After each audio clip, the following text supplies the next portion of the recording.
Thank you for your time and thank you for being here. Today I'm gonna present to you one of the challenging case, actually not at the level in how the patient present, but also at the level how we reach the diagnosis and an environment like a lot regarding the awareness about most of the rheumatological diseases, as well as the facilities that need as rheumatologists. Actually, I don't have any disclosure regarding this presentation. And our presentation is about an 11 years old boy who brought to our ER on the wheelchair because of a history of 2-month limping, right knee pain, inability to extend his right knee. That was in absence of any fever, joint swelling, or any skin rash. His pain was exaggerated by any minimal physical activity. It was improved by analgesia, either paracetamol or NSAIDs. Mother mentioned that it wasn't his first time as he experienced a similar recurrent episode since age of 4. Mostly at the same side, and mainly it's a trigger by infection. And it was lasting for a non-specific period of time, but otherwise the patient was well in between. The family seeks orthopedic and multiple visits, and in each time his labs and x-rays were unremarkable. And actually, that make a burden on the family as it's affecting the patient quality of life, preventing him from participating in different school activities and build his self-esteem between the children. And actually, when first met the family, they were so depressed about his situation. So regarding that, we admit the patient for further management and evaluation. Upon history, in systemic review, there only a poor weight gain as well as a recurrent chest pain, but otherwise his non-case of G6PD, he completed his vaccination, and his school performance actually was decreased because of frequent school absence. There is no history of travel, contact to animal, or any animal product. Regarding the family history, his mother and father, first-degree cousin. His father died suddenly at early 30s. He had only one older sister with vitiligo. He had one maternal aunt with lupus and one paternal cousin with rheumatoid arthritis. Generally, he looks well, but when we ask him to walk out of the wheelchair, he had a picture of intelligent gait. And actually, he had some of the murphinoid habitus, as he was tall, thin, he had long face, as well as arachnodactyly. And when we measured the arm span height ratio, it was just a little bit above the normal for his age. As well as he just had a little bit below average body build. Vitally, he's stable, and his growth parameter just confirm what you are observed, as his weight was at the 30th percentile.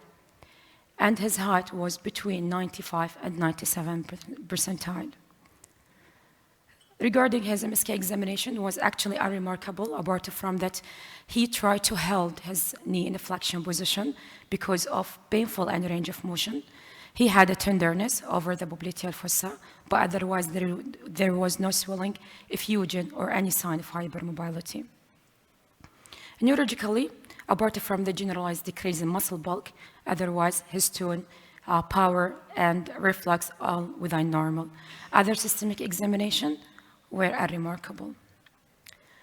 Here is, these videos actually is taken and attached with family permission, and it showed his walking pattern and between his episodes.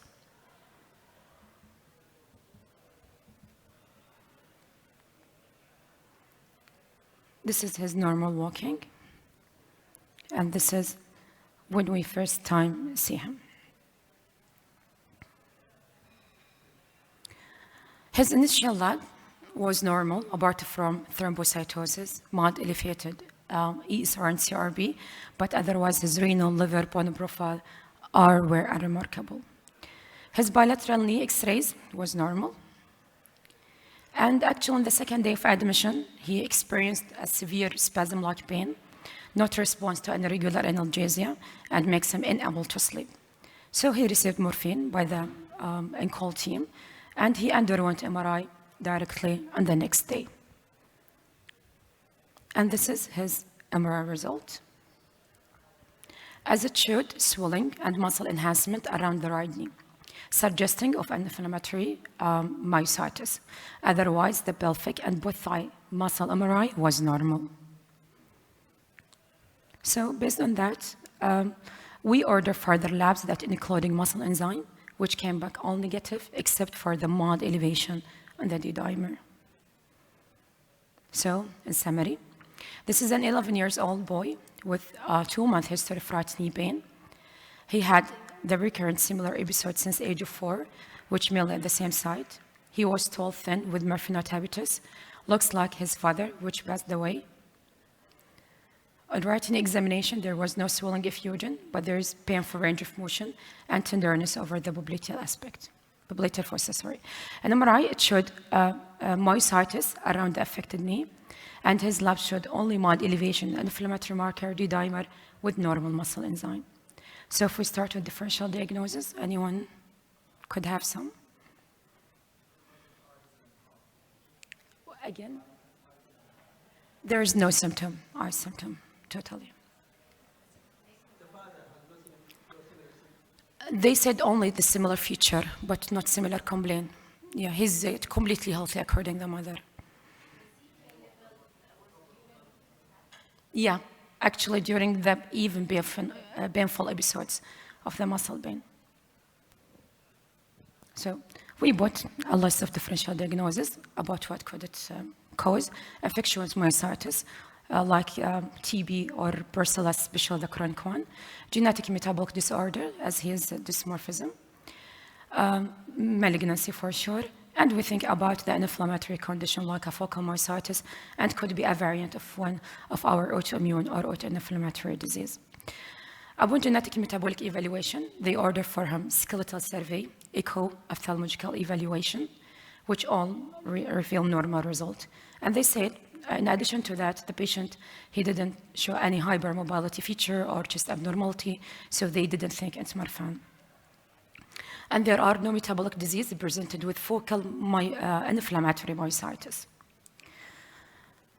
Quantiferon and Brucella was ordered by IDT, which was negative, and they also said they unlikely to be infectious etiology because of the recurrent nature, and it was prolonged with no distinctive feature, destructive feature of the muscle in MRI, as well as absence of risk factor for infection. Hematology oncology, they said it's unlikely to be one of the infiltrative malignancy, but it could be malignant tumor, benign versus malignancy, so they ask for bone biopsy. Actually, we agree with them for need of muscle biopsy, as we ourselves, we don't have any certain specific diagnosis, as there is no any evidence of any autoimmune or any autoinflammatory diseases, as well as his initial basic autoinflammatory workup was all negative. Actually, unfortunately, we didn't have any myositis-specific antibody if we think maybe it's a variant of one of the idiopathic inflammatory myositis. There is some concept of focal myositis, which is known to be after a trauma, and the patient will have swelling and rapid growing saltatory mass, but actually all this was absent in our patient. So we request for muscle biopsy, but unfortunately it takes time to conduct as we don't have any pediatric neurosurgery. And the adult neurosurgery refused to receive the patient, as they said, we are not well equipped to receive a pediatric patient, and we don't have a fancy of interventional MSK radiologist, and because of the bad social issue as the mother widow, she refused to be referred to another center, and we takes maybe 1 month or even longer just to prepare patient for muscle biopsy by the adult neurosurgeon.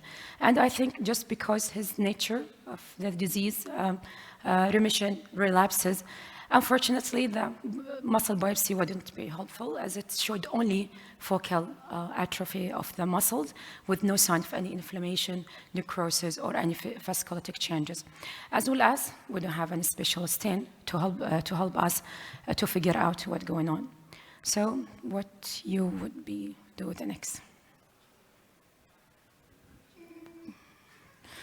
Well, even us, يعني, we don't يعني, do much. We just discharge him in NSAIDs, and we send US just to figure what's going on. We saw him after 2 months in the outpatient clinic.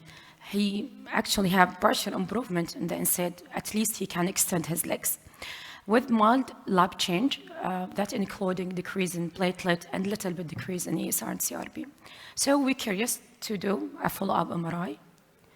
And that time, his MRI showed abnormal signal intensity of medial aspect of epiphysis and metaphysis of the right distal femur, suggesting a picture of focal osteomyelitis. The previous seen muscle enhancement was gone this time. So we think it could be a case of CRMO. But, because unusual presentation of initial myositis, then it's only a focal lesion, which is affecting epiphysis more than metaphysis, which sometimes it's unusual for CRMO. So we insist to do muscle bone biopsy. At that time, actually, we have a very aggressive answer from orthopedic. As they said, we are just incensed to proven such a rare textbook disease. And they accuse the mother that she's very obsessed with her child because her grave upon her husband. So they refused to do any bone biopsy. And they said it's only a vascular necrosis secondary to G6PD deficiency. I know, yeah. So that's make family frustrated for sure. And actually, we lost them follow-up for 4 months or even more. But this time, the patient returned to our ER, complaining from the bilateral feet pain and tenderness. So we did for him whole body MRI. And actually, he was the first patient that we applied the protocol of a whole body MRI in our hospital, with big thanks for my radiologist in our institution. And here is whole body MRI showed high signal intensity of bilateral calcaneus. At this time, they did the bone biopsy. And it showed features consistent with a chronic osteomyelitis with no evidence for granuloma or malignancy. TB PCR, acid-fast bacilli stain, and tissue culture were negative. So here, we give him a diagnosis of CRMO with a combined myositis. At that time, was come back and it was negative. And the opinion of metabolic genetic, they said it's maybe a subtle dysmorphism, and he maybe simply looks like his father, as his father was healthy without any underlying genetic defect. But, because a little bit weird presentation and early onset of his disease, as well as significant autoimmune disease in the family, we just resend the West to be sure it's really negative. Actually, we start in methotrexate with a bridging steroid, and just because it takes a long time to reach a diagnosis, we just recently started him in management.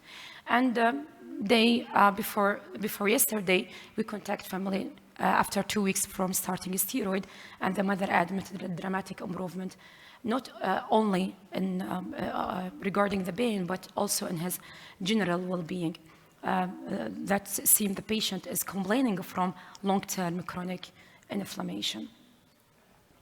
So myositis is one of the rare clinical symptoms of CRMO.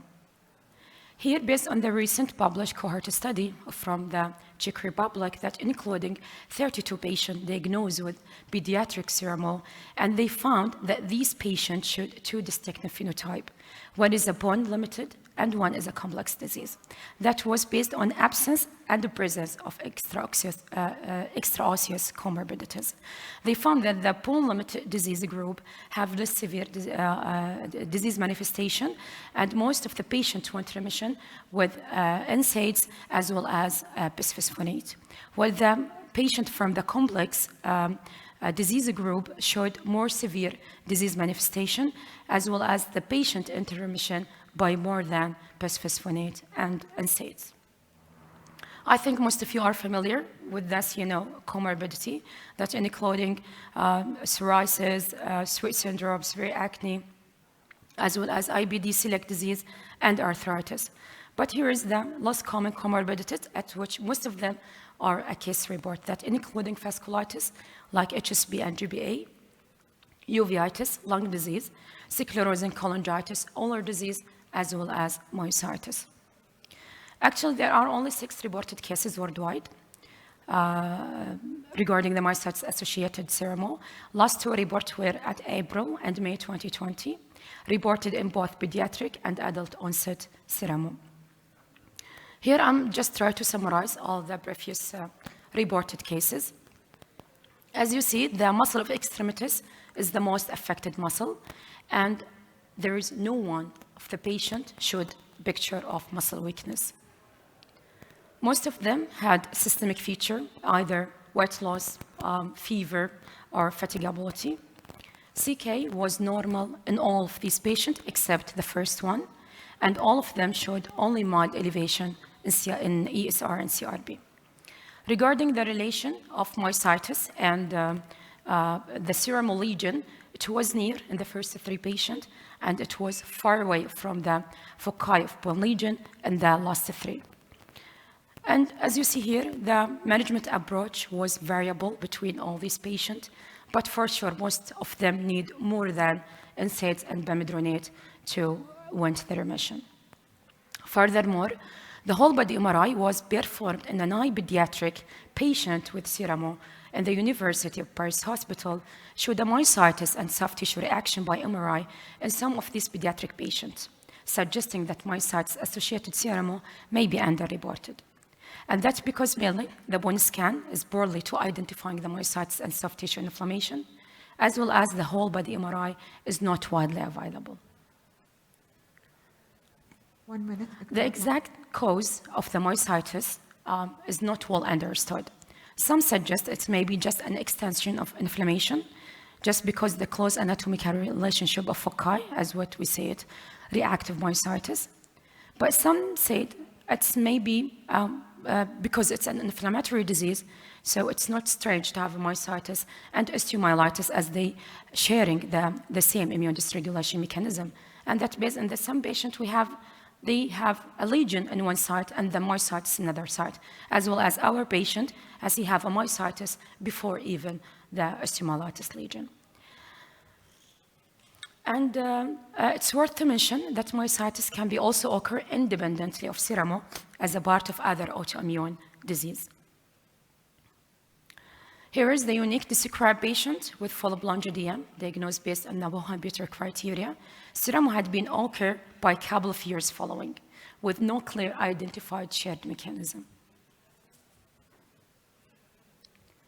Regarding the histopathological finding, actually it was very just based on the previous reported cases that include maybe feature of infiltration by inflammatory cells, muscle fiber damage, interstitial myositis, which is reported in only 1 case, and feature of vasculitis changes that be seen in the adult population more.